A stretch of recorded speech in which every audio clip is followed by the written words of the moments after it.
হাওড়ার ডাম্পিং গ্রাউন্ডের ঘটনা সাড়া ফেলে দিয়েছে রাজ্য জুড়ে। এরপর থেকে নড়েচড়ে বসেছে রাজ্য সরকার। খবর নেওয়া শুরু হয়েছে রাজ্যের অন্যান্য ভাগাড়গুলির। এই বিষয়ে সতর্ক আসানসোল পুরসভা। এখানকার ডাম্পিং গ্রাউন্ডটি ১৯ নম্বর জাতীয় সড়কের ধারে কালীপাহাড়ি এলাকায় অবস্থিত।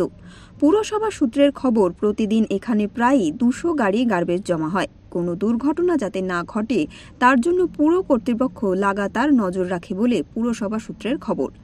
বুধবার ডাম্পিং গ্রাউন্ড নিয়ে সাংবাদিকদের এক প্রশ্নের উত্তরে ডেপুটি মেয়র অভিজিৎ ঘটক বলেন, ডাম্পিং গ্রাউন্ডে গাড়ি ঢোকার পর প্রতিনিয়ত তদারকি করা হয়।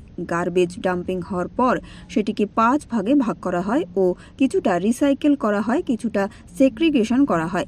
এছাড়া নিয়মিত কেমিক্যাল ও পেস্টিসাইড ছড়ানো হয়ে থাকে। আসানসোলে আমাদের যে গার্বেজ ডাম্পিং এর জায়গাটা আছে, সেই জায়গাটা আমরা প্রতিনিয়তভাবে তদারকি করে থাকি এবং সেখানে যাতে কোনো রকম ভাবে অঘটন না ঘটে তার জন্য আমাদের সর্বদা আমরা তৎপর থাকি।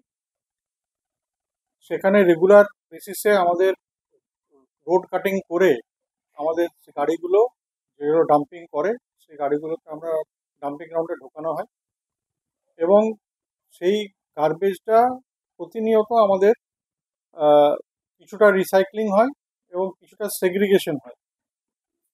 ৫ ভাগে এই গার্বেজটাকে ভাগ করা হয়, যেখানে প্লাস্টিকটাকে আলাদা করে দেওয়া হয়, যেখানে আপনার একটা কম্পোনেন্ট বেরিয়ে আসে যেটা আপনার ফার্টিলাইজার হিসেবে ইউজ হয়। তো এইভাবে গার্বেজ সেগ্রিগেশনের কাজ আমাদের সেখানে ডাম্পিং গ্রাউন্ডেই চলে। আসানসোল থেকে জয়ন্ত সাহার রিপোর্ট, ওঙ্কার বাংলা।